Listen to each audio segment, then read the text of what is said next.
여러분 안녕하세요. 후수파파입니다. 지난 10월부터 새로 개정된 공인중개사법이 시행되고 있죠. 얼마나 안전해지고 좋아졌는지 오늘은 관공서의 공문을 보면서 내용을 정리해 볼 텐데요. 사실 이 영상은 일전에 한번 올렸던 영상이에요. 설명에 좀 잘못된 부분도 있고 아쉬운 부분이 있어서 다시 촬영을 합니다. 현업에 계신 공인중개사분들은 대부분 관공서를 통해서 이런 공문을 받으셨을 텐데요. 지금 보여드리는 것은 서울시 송파구청에서 발송한 공문이에요.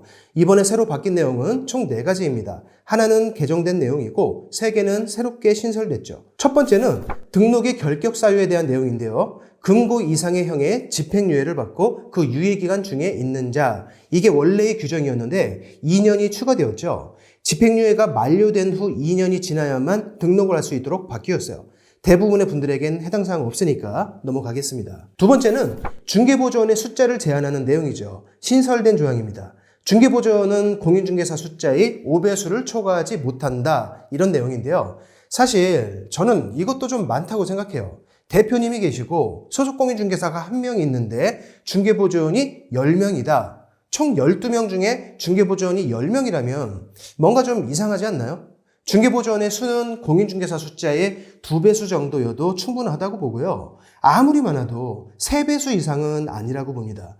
하여간 5배수를 넘지 못하게끔 이번에 규정이 신설됐어요. 이번에도 신설된 규정이죠. 중개보조원이 고객 응대를 할 때 본인이 중개보조원이라는 사실을 미리 고지해야 하는데요. 법적으로는 소속공인중개사와 중개보조원의 역할이 정해져 있지만 현실에서는 경계가 좀 모호해요. 많은 중개보조원들이 이 경계를 넘나들면서 일하기 때문에 고객들이 혼동하지 않도록 이런 규정을 신설한 것 같은데요. 저는 이것보다 경계를 좀 더 세부적이고 구체적으로 현장에 맞게끔 다시 정리하는 것이 먼저가 아닐까 생각합니다. 어쨌건 이 부분에 대해서는 500만 원 이하의 과태료가 있는데요. 중개보조원뿐만 아니라 관리 책임이 있는 우리 대표님들도 과태료 대상이 될 수 있어요. 물론 관리를 잘 했다는 것을 증명하면 대표님은 과태료를 받지 않겠지만 현장에서 그걸 증명하는 것도 좀 애매하겠죠. 중개보조원이라는 것을 명함에 표시하는 것으로 대처할 수도 있겠지만 민원을 넣은 상대방이 명함을 받지 못했다고 주장한다면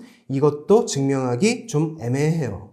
민원이 들어갔을 때 쉽게 증명하려면 상담이 끝나고 현장에서 고객을 응대하기 전에 중개보조원이라고 적혀있는 명함 파일을 문자나 카카오톡으로 전송하는 것이 가장 정확할 듯 합니다. 마지막 4번째도 새롭게 신설된 조항인데요. 이번에 바뀐 공인중개사법이 왜 바뀌었는지 저 개인적으로 좀 답답한 점이 있는데 그 중에 가장 답답한 조항이 이거예요. 주택임대차보호법 제3조 6 4항에 보시면 임차인이 될 사람은요, 확정일자 부여기간에 선순위 확정일자의 부여일과 보증금, 월세에 대한 정보 제공을 요청할 수 있습니다. 그런데 이 사항에는 전제 조건이 있어요. 임대인의 동의를 받아, 즉 임대인의 동의가 필수라는 것이 이 사항의 내용입니다. 임대인의 동의가 없으면 불가능해요. 그런데 이미 계약서를 작성한 임차인은요, 그 위에 있는 사항에 따라서 임대인의 동의 없이도 그냥 가능합니다.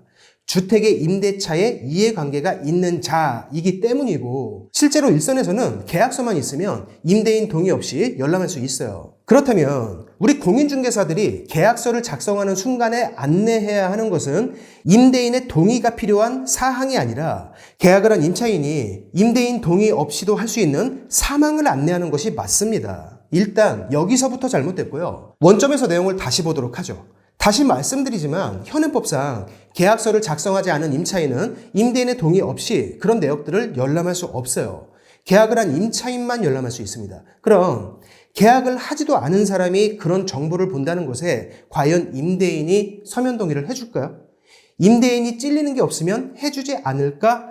이건 너무 아름다운 생각이고 현장에선 아직 계약서도 안 썼는데 어떤 임대인이 그런 서류에 도장을 찍어줍니까? 계약 시에 공인중개사들이 선순위 임차인 자료 제공 요청하는 것도 현장에선 대부분 협조가 안 되는데 선순위 보증금에 대한 확정일자 내역이라던가 임대인의 국세나 지방세 체납 사실 같은 안전한 거래를 위해서 임차인에게 그런 정보가 필요하다면요, 계약서에 도장을 찍기 이전에 확인할 수 있는 것이 맞지 계약서에 도장을 찍은 다음에 확인하는 것은 무슨 의미가 있을까요? 그리고 그걸 공인중개사가 안내해야 하고 안내를 안 한다면 과태료를 먹이겠다. 그럼 공인중개사가 과태료를 먹지 않으려면 확인설명서가 바뀌거나 계약서 특약에 해당 내용을 넣으면 되겠죠. 이게 뭔가요? 누구에게 유리해진 걸까요? 법을 개정할 때는 실익이 있어야 합니다. 이번 개정 내용을 보면요, 현실에서는 누구에게도 실익이 없어 보여요. 모양은 그럴듯할 수 있겠지만 실제로는 임차인, 공인중개사, 임대인